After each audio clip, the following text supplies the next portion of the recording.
Welcome back. Let's go to that top story. A red level 10 warning, the biggest warning possible, has been issued for disruptive rainfall in parts of KwaZulu-Natal. Widespread showers and thunder showers are expected along the coast and adjacent interior on Saturday and Sunday. So KwaZulu-Natal is now bracing itself as heavy, persistent rain showers have started to fall over many parts of the province. The Weather Service warning that there is a high likelihood of flooding and a risk to life. This comes after last month's devastating floods in the province, which claimed the lives of 448 people. It left thousands of people displaced and caused massive infrastructure damage. The Weather Service says some parts of the province can expect more than 200 millimeters of rain. It also warns that the province may be severely impacted because of the recent floods that left many areas vulnerable. So as we said, the South African Weather Service issuing that level 10 warning about torrential rains, flooding, mudslides in some coastal areas of KwaZulu-Natal. So this is the largest adverse weather warning, and it comes as dangerous flash floods hit, or rather risk hitting already drenched areas across the province. Meanwhile, the latest report suggests that heavy rains have already hit the areas of uThongathi in the north coast. But let's get a better sense of the situation currently. We're joined now by the Premier of the province, Sihle Zikalala. Premier, very good evening to you. It must come as a devastating news. You've just come out literally of hosting a successful international conference, and this morning we woke up in KwaZulu-Natal to rain. Already in the morning it was clear that the situation could become precarious. What is the situation now as we speak? The situation is quite devastating. It's bad in areas that are along the coast, especially areas that are in eThekwini and Ilembe and going to Uku. But right now we can confirm that the situation is bad of Durban South, which include Umlazi, where around Hays in particular, some people who are who think they had to be moved again right now this evening. The place that is better because where they were staying, they had floods. The area of uThongathi has been hard hit by the floods. Currently, we have been evacuating people, especially those who are staying in a retirement village, both in uThongathi and in Westbrook. The areas of Umdloti are highly affected. So we've been in touch with the local people there, and we are trying to evacuate all of those people. And some people are trapped inside. They don't have any access now to go out because the roads have been flooded. So we are working with the SANDF, the South African Police Services, and our disaster teams to ensure that we evacuate people in those areas.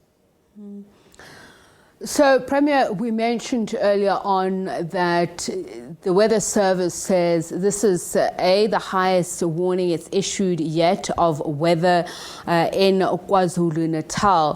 What does that mean for you in terms of planning now going forward? As you said, you already are working with rescue teams, search teams are on standby. Practically, what does it mean for you? Do you have, the amount of rain that was quoted in several areas, some of them were way beyond 30 millimeters. Did they give you a sense of what you should look out for in terms of the amount of rain expected so that you can plan properly? Yes, it is one of those that are at the highest level. As we indicated, they have indicated that we are now on alert 10, which is the highest. So we are bracing for the severe situation where we might have floods all over, especially in eThekwini, which is Durban, Ilembe, and Ugu areas. But it is said that also tomorrow, this will move to the northern part of KwaZulu-Natal, especially Umkhanyakude and the King Cetshwayo district. So literally, it means that we have to work overnight to ensure that people who are in areas that are affected are moved, all of them.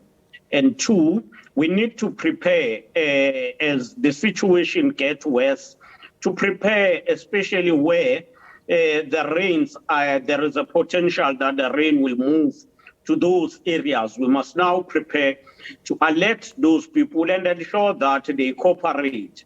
Because one of the problems, we issue the alert and get less cooperation from the people.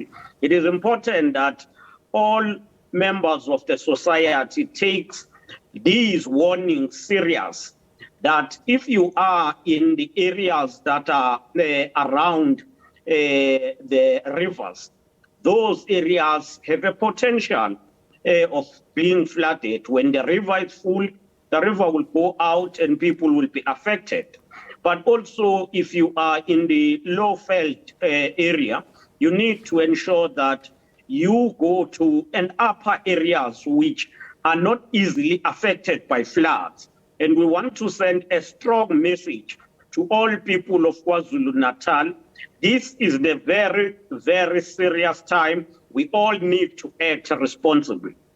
No doubt, Premier, you're also speaking to motorists, people who really can afford to stay home. We're not just talking about people in low-lying areas, because you've already issued a slew of warnings in terms of roads to avoid, the M19, the N3 towards CBD, warning that there's a lot of water, the M4 southbound, leaving Margaret Mncadi Avenue. You've spoken about the N3 and down to Deertman. So what are you doing in terms of traffic control? Because, as you say, sometimes even when you issue out these warning, people, for some reason in their wisdom, still think that it's okay to drive out there, cross bridges, flooded roads.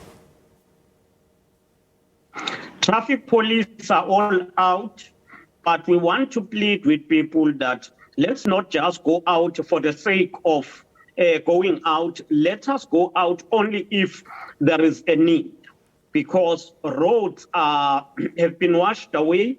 Some are full of the sand, and if you get there, you will be stuck. As you have mentioned, in the south, M4 is already closed. Margaret Mncadi, in the west, M19 already is closed. In the north, M4 is closed, and therefore, people should take extra caution when they go out, because you must go out only if it is compelling. At least during the day, if things get better, during the day it will be possible for all people to travel. But for now, we will request that people become very serious and take these warnings serious. Premier, this should also make it very difficult, the heavy rains and the fact that you are experiencing fresh destruction in some areas. There are roads that have not been repaired, infrastructure just from the last floodings that has also been damaged. How much more difficult does this make rescue and recovery efforts? It is difficult, quite serious, and very, very difficult. Firstly, we have about 88 people who are still missing from the floods that hit the province in April. Right now, we also have this situation where we have to evacuate people. So while you are dealing with the damage from the initial floods, you now have to move to deal with the current situation. As we are talking, we had people who were accommodated in days because their houses were washed away. We now have to move them from this temporary shelter where they were housed to get them another alternative shelter so that they will be able to stay, because where they are now, it is flooding.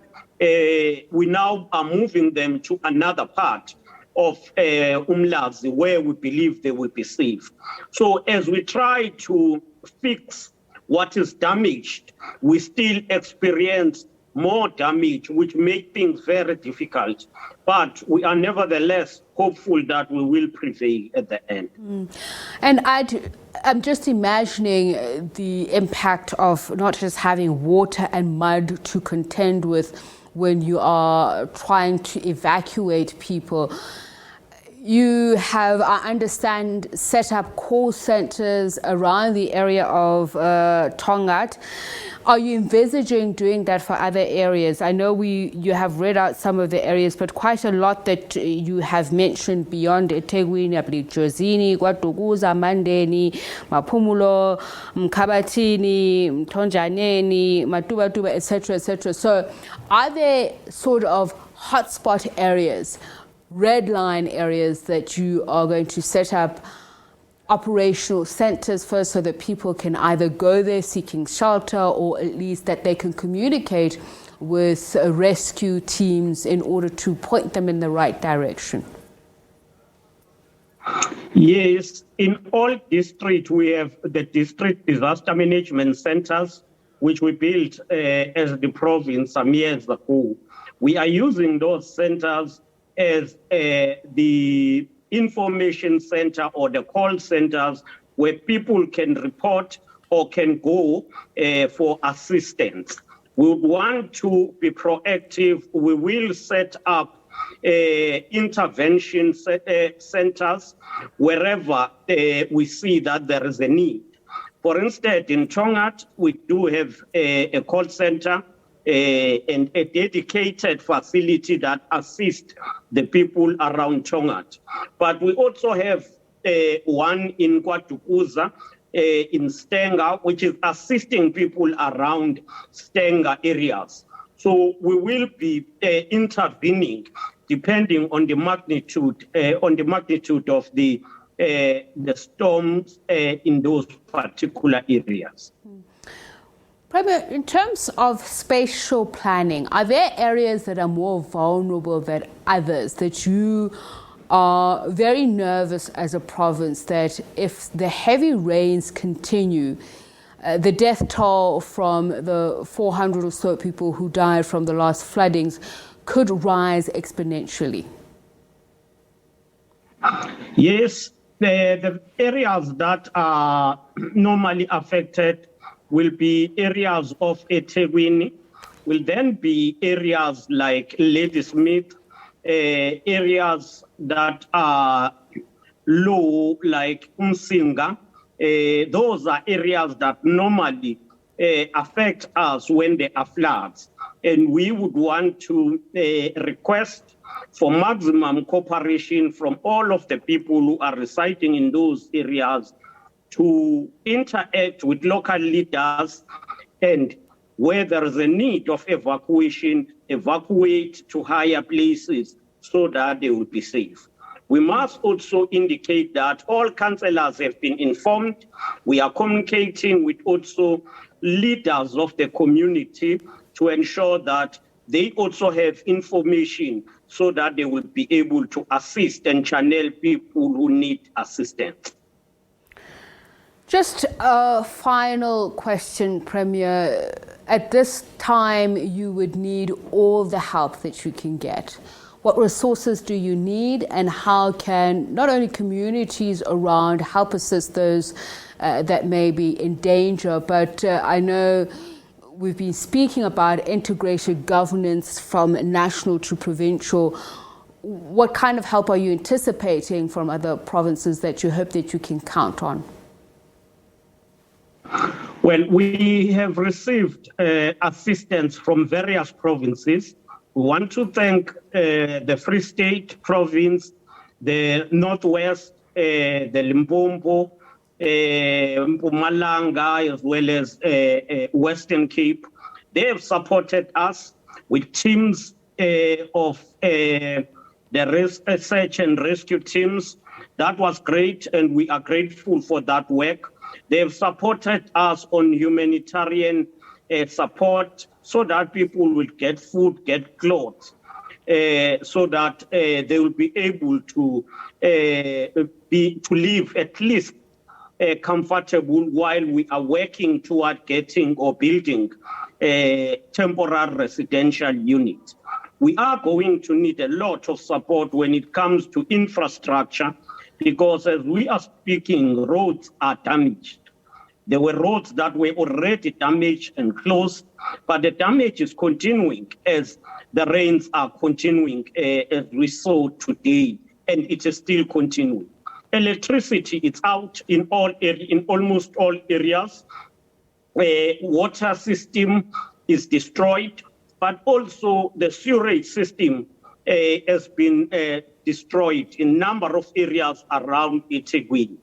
So in the context of the district development model, we will need support to ensure that we rebuild the infrastructure. Thank you so much for that, Premier. Much, much appreciated. Of course, we are keeping our eyes on the situation there. Premier Sihle Zikalala just telling us about the situation now, the areas that are affected. And as you were speaking about the roads that are already damaged, it's according to the provincial government there, we mentioned the issue of mudslides. So there's only one lane, for instance, that's open in the vicinity of the old airport. So if you're anywhere near that, you're being asked to avoid Umgeni Road. That is already flooded. The right lane going towards the M4 southbound, leaving Margaret Mngadi Avenue. Remember, we spoke about Victoria Bankment. All other lanes are flooded. Motorists are also warned not to use the M7 due to mudslides moving water across the roadway. You can see the visuals right now. It is actually so unbelievable. And as I mentioned earlier on, I woke up in KwaZulu-Natal in Mhlanga, and already it was raining quite a bit, and I was asking some of the locals there if they had fears of experiencing the same. So avoid Florence Massing Road behind Unisa, avoid N3 towards the CBD. There are lots of water logged areas.